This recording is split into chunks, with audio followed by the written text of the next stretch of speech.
네, 최근 도봉구 재건축 아파트 사업에 청신호가 켜졌습니다.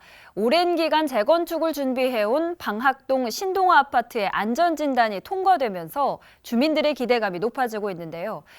그동안은 왜 재건축이 어려웠냐를 들여다보니 안전진단 비용 모금이 문제였습니다. 강혜진 기자입니다. 도봉구 방학동 신동아 아파트 1단지입니다. 1990년도에 준공된 30개 동에 총 3,169세대가 거주하고 있습니다. 건립된 지 30년을 넘기면서 건물 노후도가 심한 재건축 대상입니다. 결국 지난 2021년 주민들의 요청에 따라 안전진단을 거쳤고 1년 정도 안전진단 비용을 모아 정밀안전진단을 진행했습니다. 그 결과 신동아 아파트 1단지는 안전진단 2등급을 받아 재건축이 가능하다는 판정을 받은 겁니다. 재건축을 하는 입장에서는 이게 이제 시급하다는, 낡았다는 그 판단을 받았으니까 저희들로서는 좋은 방향으로 생각을 하고 있습니다. 비용적인 측면에서 쫓겨나는 부분들도 있겠지요. 하지만 그분들에 대한 대책을 따로 마련해야 되지, 그분들 때문에 쫓겨난다는 것 때문에 그 전체의 삶의 질을 떨어뜨리는 그 정책은 저는 바람직하지 않다고 생각을 합니다. 이처럼 도봉구에서 재건축을 준비하는 아파트는 모두 15곳. 지난해 11월 재건축 아파트 연합회가 출범한 후 사업의 시초가 되는 안전진단 비용과 추진 절차에 대한 여러 논의가 진행됐습니다. 이미 안전진단을 통과한 삼안 아파트에 이어 조건부 통과로 구청의 심의를 받는 상하 아파트를 제외한 나머지 아파트들은 안전진단 모금을 진행 중입니다.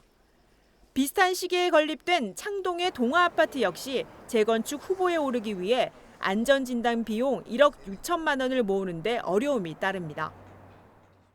연세 드신 분들이 많이 있으니까 또 외부에 나가시는 분들이 거의 한 100세대 정도 되니까 그 모금한다는 것이 쉬운 방법이 아니더라고요. 책임감 있게 그 일부라도 지자체에서 지원을 해주시면은 그분들도 마음속이 그렇게 부담을 안 느끼고. 이 같은 여론에 서울시 구청장 협의회에서는 재건축 안전진단 비용 지원 방안이 거론됐습니다. 재건축 전담팀을 구성한 도봉구는 시비와 구비, 주민이 안전진단 비용을 협업하는 방안을 구상하고 있습니다. 그러나 민영아파트 재건축 사업에 안전진단 비용을 공공기관이 지원하는 데 따른 한계점을 협의하는 것이 관건입니다. 임의단체라요. 임의단체 입장에서 주민들을 책임지고 돈을 거두한다는 건 상당히 부담스럽고 또 주민들 입장에서도 위험하다라는 인식을 하고 있고요. 이거를 일단은 현재 일각에서 움직임이 정밀안전진단 비용을 일부라도 아니면 전액을 지원해주면 좋지만 일부라도 지원해준다는 저로서는 상수를 들고 환영을 해야 되겠죠. 입주민들에겐 안전진단 비용을 충당해도 재건축이 성사될 수 있느냐는 확신도 충분치 않습니다.